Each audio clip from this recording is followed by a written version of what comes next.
sejam muitíssimo bem-vindas aqui na nossa aula de gestão de tempo. Essa aula faz parte de uma série de outras aulas que estarão dentro da mentoria Evolua. Então aqui nessa primeira aula vai ser a gestão de tempo. A segunda aula dessa série é a aula sobre gestão de tempo no seu atendimento, como você pode melhorar o seu tempo na sua consulta dentro do atendimento. Aqui nós vamos falar sobre tudo que acontece quando você não está na frente do seu paciente e você vai entender como isso faz parte do seu tempo de trabalho. Então, assim, você vai aprender aquele tempinho ali que o seu paciente não está com você, o que você faz nesse momento para melhorar o seu atendimento. Então, eu vou convidar vocês, vou compartilhar minha tela com vocês e vou explicar cada detalhe disso. E se você está vendo essa aula fora da mentoria Evolua, é uma ótima oportunidade para você entender o que acontece dentro da mentoria. Aqui na mentoria Evolua, além dos encontros presenciais, ao vivo e um para um, que eu converso só com você, porque a nossa mentoria é voltada para o seu negócio, ela não é uma mentoria genérica. Além disso, nós temos algumas aulas que a gente deixa gravada para você, como é o caso dessa aula aqui. Então, não vamos perder tempo, vamos começar com a nossa aula. Eu vou convidar você, tá, a estar aqui junto comigo na minha tela. Vou compartilhar com vocês. E agora nós vamos aqui para a minha tela, eu vou acompanhar com vocês aqui cada slide que eu fiz, para você entender de fato o que é a gestão de tempo para quem atende, para quem tem agenda.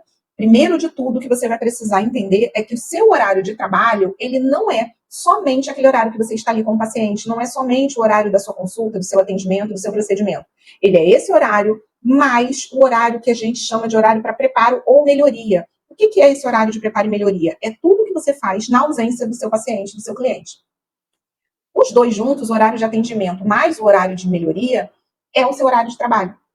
Então, muitas vezes a gente tem a ideia de que o horário de trabalho é somente aquele horário que o seu paciente está na sua frente. Só que você tem que trabalhar muito quando o paciente não está na sua frente para que a sua consulta, para que o seu atendimento seja excelente. E aí eu vou te ajudar com essa aula para você conseguir otimizar esse tempo. Porque o que acontece com a maioria dos profissionais? Se amanhã a sua agenda estiver assim, seu horário de atendimento começa às 8, mas o seu primeiro paciente de amanhã é às 9, depois você tem esses buracos na sua agenda. Sua secretária já tentou, tá? Você já assistiu a aula de treinamento para secretárias, a sua secretária é padrão Inova de atendimento, mas ela já tentou, essas clientes não podem. O que a maioria de vocês faria? A maioria, tá? Vamos ser sinceras aqui. A maioria já chegaria para atender às 9, ou iria pedir para desmarcar paciente das 18, porque não gostaria de ficar até as 18 para atender, ou pediria para desmarcar das 16 e das 18, ou ainda aproveitaria desse momento aqui que tem um buraco ali, aumentaria o horário de almoço, já aproveitaria para fazer as unhas. A gente sabe que imprevistos acontecem e está tudo bem. Se você, de fato, às vezes, você realmente, naquele momento ali, você precisava muito desse horário, mas isso não pode ser o seu dia a dia. Se a sua agenda tem espaços, aproveite. Isso pode ser uma bênção, esse espaço na sua agenda. E muitas vezes a gente pensa assim, tem um buraco ali na agenda, é sinal que meus pacientes estão desmarcando, não estão vindo, eu tenho que fazer alguma coisa para poder mudar isso, quando, na verdade, você pode aproveitar esses momentos para aumentar, inclusive, o seu ticket. Então, vamos lá. O que a gente vai fazer com esses horários que estão disponíveis? A gente vai preencher com o horário de preparo e melhorias. Débora, mas então eu vou pegar isso e vou fazer o quê? Porque nesse momento aqui, geralmente, quando a gente tem esse horário disponível, o que a gente faz? A gente vai apagar incêndio. A gente vai fazer coisas aleatórias. Então, se você optou por ficar ali no seu local de atendimento, se você entendeu que esse tempo é para você trabalhar para o seu negócio, se você não tivesse preparado antes, se você não tiver uma rotina para otimizar o seu tempo, nesse momento você vai sair fazendo um monte de coisa. Você vai lembrar que você tem que ligar para o marceneiro para poder ver uma gaveta que está soltando. Você vai lembrar que você tem que chamar alguém para poder ver o jardim da sua clínica. Você vai lembrar ali na hora que você tinha que ter conversado alguma coisa com a sua secretária e ainda não conversou. Então, você vai apagar incêndio. E isso vai comer esse tempo. Você vai ver que você ficou, você não saiu, não fez nada na rua e você também não conseguiu resolver nada. E é por isso que essa aula aqui é tão importante. O que nós vamos fazer? Nós vamos criar. Nós, eu digo vocês, tá? Vocês vão criar essas 3 categorias. Por que é importante você categorizar? Você vai entender no final por que você tem que dividir o que você precisa em categorias. Então, vamos lá. Você vai criar uma categoria para fazer, para criar e para estudar. E é muito importante que você entenda a diferença de cada uma dessas categorias. Na categoria para fazer, você vai colocar tudo que basta você sentar e fazer. Então, por exemplo, pagar contas, ver tudo que você vai fazer, o treinamento da sua secretária. Então, nesse momento que você não tem paciente, a sua secretária, obviamente, também não tem, você vai sentar com ela e vai ver pontos do seu treinamento com ela. Você vai organizar aqueles documentos que o seu contador vive te pedindo. tudo que você só precisa sentar e fazer vai ser nesse momento. Como eu falei, tem uma gaveta lá que está solta, você precisa chamar alguém para poder consertar, você vai colocar aqui. Tudo isso vai ficar na categoria fazer. Em geral, a categoria a fazer são coisas mais rápidas, mas pode ter coisas mais demoradas, como é o caso, por exemplo, do treinamento da secretária. Depois da segunda categoria, você vai botar para criar. O que você vai criar? Seus criativos, que o seu gestor de tráfego está te pedindo há um mês e você não faz. Conteúdos para suas redes sociais. As mensagens padronizadas. Então, você quer mudar as mensagens ali, o seu roteiro de atendimento da sua secretária.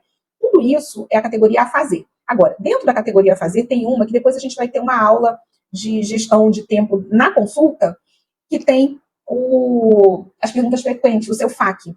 Por que o FAQ é tão importante? Porque ele otimiza muito o tempo do seu atendimento e ele ainda te resguarda. Então, depois, dentro lá da consulta, a gente vai falar muito sobre o FAQ. Mas é muito importante que você crie perguntas frequentes. Então, você pega ali com a sua secretária, quais são as perguntas que as pessoas mais fazem, quais são os problemas que você mais tem, e você vai criar o seu FAQ. Depois disso, você vai para a categoria para estudar. Na categoria para estudar, você vai ter coisas um pouco maiores, artigos, livros, vídeos, videoaulas. Então, tudo isso está na categoria para estudar. Nesse caso, você vai colocar o que for, obviamente, pertinente da sua área. Não é o TikTok. O TikTok é uma praga para roubar o nosso tempo. Se você abre ali o TikTok, você começa a rodar, e aí quando você vê todo aquele tempo que você tinha disponível, que você ia otimizar, já foi, tá? Quando você vê, tá na hora da sua próxima paciente, ela já chegou, já tá tocando a campainha. E aí, depois que você categorizou, dividiu, tá tudo bonitinho, tudo organizadinho, você vai trazer isso para cá, para essa planilha de gestão de tempo. Aí é que é a grande coisa. Você vai pegar uma coisa que você demora 30 minutos para fazer. Por exemplo, eu demoro 30 minutos para criar um conteúdo para minhas redes sociais. Você vem e coloca ele aqui, no 30 minutos. Agora, tem um artigo lá que eu quero muito ler, o artigo X, eu demoro 1 hora. Você vai já colocar aqui o artigo X. Você pode usar um aplicativo para fazer isso, você pode fazer no papel. Eu gosto bastante de ter no papel em cima da minha mesa, porque aí deu um tempo, uma cliente precisou desmarcar uma reunião foi mais rápida, porque... E aí, se sobrou um tempo entre uma reunião e outra, alguém desmarcou, o que eu vou fazer? Eu vou vir aqui na minha planilha e vou aqui e vou olhar o que eu tenho para fazer agora. O que está ali na minha planilha de 30 minutos, de meia hora, de 1 hora, e eu vou sempre seguir o que está ali. Eu não vou fugir do que está nessa planilha. E com isso eu vou ganhar muito tempo, porque eu não vou perder tempo no TikTok, eu não vou perder tempo pensando no que eu vou fazer, eu não vou perder tempo olhando o Instagram, eu vou focar no que eu preciso ali dentro do tempo que eu tenho disponível. E isso, gente, vai fazer muita diferença, vai fazer uma diferença absurda no final do dia. Depois, quando você for olhar, você vai ver que você conseguiu fazer um monte de coisa que está ali na planilha e isso vai fazer toda a diferença. Nas próximas aulas, nós vamos entrar mais detalhadamente em como você vai otimizar o seu tempo no atendimento. Aqui nós te ensinamos uma estratégia para você conseguir otimizar o seu tempo fora do momento com o seu paciente. Mas nas próximas aulas, na sequência, você vai aprender tudo o que você pode fazer para otimizar o seu momento de atendimento com o seu paciente. Eu espero muitíssimo que você coloque isso em prática hoje. Que você se dê conta de realmente do quão precioso é você aproveitar esse momento em que sua agenda ainda não está cheia, para você conseguir fazer com que ela fique mais cheia e, além disso, para você conseguir aumentar o seu ticket, otimizando o seu tempo. Muitíssimo obrigada e até a próxima aula.